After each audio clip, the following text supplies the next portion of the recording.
এই জন্য মাওলানা মিজানুর রহমান আজহারি একটা কি যেন ট্রান্স দিয়েছে, অনেকের মাথায় গিয়ে লেগেছে। উনি শুধু ট্রান্স দিয়েছিল, এতদিন এক দল খেয়েছে আর এক দল খাওয়ার জন্য রেডি হয়ে আছে। আপনারে বলিছে কয়েকদিন আগে আমার সিলেটে ওনার সাথে অনুষ্ঠান ছিল, উনি আমার বলছে, হামজা ভাই আমি বললাম যে এক দল খেয়েছে আর এক দল খাওয়ার জন্য রেডি হয়ে আছে, একটা গ্রুপ দেখলাম গায়ে মেখে নিল, কারণ কি? আমি তো আর কাউকে উদ্দেশ্য করে বলি নাই।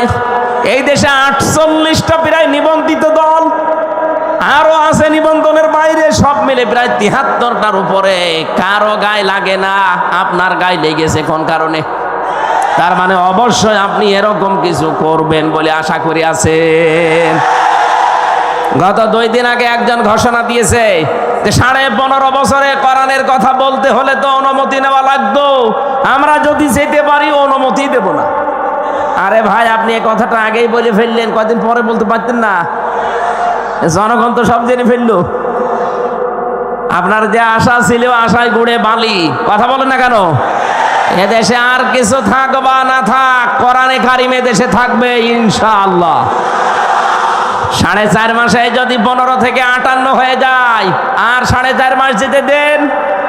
আমার তো চোখে দেখা এই দেশে 100 জনের 100 জন মানুষ বলবে আমরা কোরআন চাই। আমরা চাই না, কারা চান দেখি? লিল্লাহে তাকবীর।